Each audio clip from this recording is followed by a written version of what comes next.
We turn our attention now to the recent wave of coups in Africa. And experts say one of the ways to overcome recurrent coup in Africa is to develop homegrown democracy that will ensure the democratic principles reflect the cultural realities and diversity of Africans. This is according to a global affairs analyst who says, despite the challenges, democracy is still the only path to development. Muyo Thomas reports. Africa in the last 3 years have experienced 8 coups, mainly in the West and Central African region. A development that has not just raised concerns, but also elicited the need for a change in African politics and policies. TVC News spoke with a global affairs analyst to x-ray reasons coups now seem to be popular in the African region despite efforts to strengthen democracy. Yeah, democracy, for me, is the best system of government that suits Africa.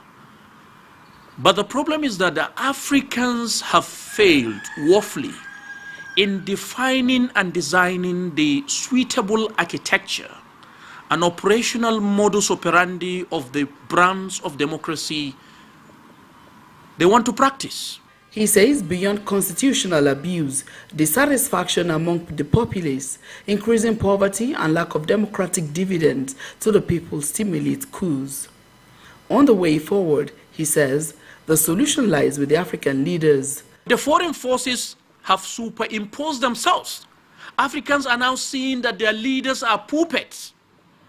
They are neo-colonial clients in power. And then with the calls, now it is now stimulating these reactions. And people are saying, oh, coups are the solution because now look at Gabon.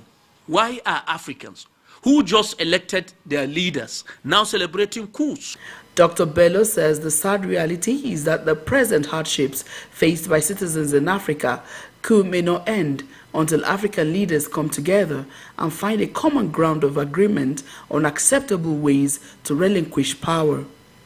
According to him, synergy and collaboration among leaders and citizens of the African community will help develop the continent and end the spate of coups and rising discontent. As it has been widely acknowledged, coup is not the way to go. Then the next question for African leaders is, what system of government can accommodate the diversity of Africa and propel the development the people truly yearns for? Muyo Thomas, TVC News, Abuja.